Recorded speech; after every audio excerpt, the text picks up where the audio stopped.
Have you ever wondered what regret feels like? Read on. I was with this girl for several years. We were in our mid-20s. I have attention deficit hyperactivity disorder and depression. I was in denial, and I kept on refusing to get help. I went through many bouts of unemployment and serious depression, especially during the lockdowns. She helped me, supported me, and loved me through all of it. I just couldn't get myself to consult a doctor. All I did was feed my ego with distractions like drugs, fast food, and video games. I could not get my mental health in order, so I could love her back properly and give her what she needed. She got fed up with it all, and she left a few months ago. Now, every time I wake up in the morning, I turn over and see that she's not there. When this happens, I hurt just a little bit more. The bed feels empty and cold, and thus, my heart. Sometimes I cry, sometimes I don't. I can picture a happy future with her, and I look forward to it. I've felt this way for a couple of months now. Sometimes, I use it as my motivation. I would get up with vigor, ready to start the day. But lately, I've been rolling over and looking at her side of the bed. It's like I can still see her, smell her, and feel her. For a moment, it gives me an infinitesimal bit of comfort. But at the end of the day, I'm greeted by that familiar pang in my chest. The one you get before you start crying a really ugly cry.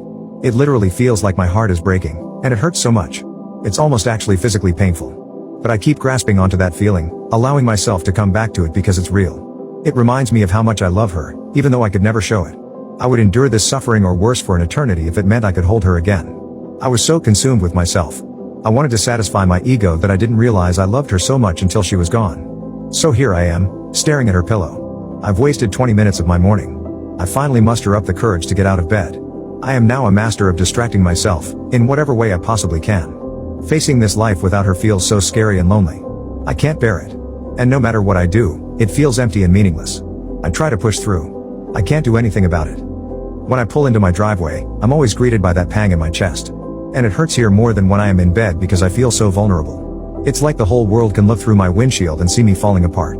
I know that when I walk in that door, the house will be silent, just as I left it. I always have to fight the urge to pull back out and drive endlessly.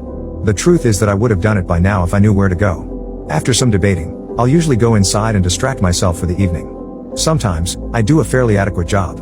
But when nighttime comes, it's really the worst.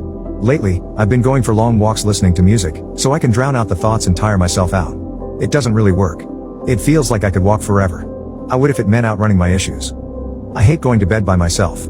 It feels like if I wait up long enough, maybe she'll be walking in the door, and I can greet her. I've been drinking to sleep on the couch for a while. It gave me nothing but headaches and a sore back. But I can't sleep in bed. I just toss, turn, and reach out for a body that isn't there. Even when I finally sleep, I don't feel rested. I just wake up in the morning and start this whole tiring process over and over again. I want to forgive myself for not being who she needed me to be. I want to move forward and be a better person, but I just can't let it go. I wish I had been able to fix things sooner, so I could really make her happy. Since I was an adolescent, I've always found it incredibly difficult to really be happy. Seeing her laugh and smile is the only thing that's ever really truly done it for me. I want her back so badly so I can treat her like a queen and give her what she always deserved, but I think it's too late. She gave me a lot of time to prove myself, and now she has to move on. I need to respect that. It's hard and it hurts.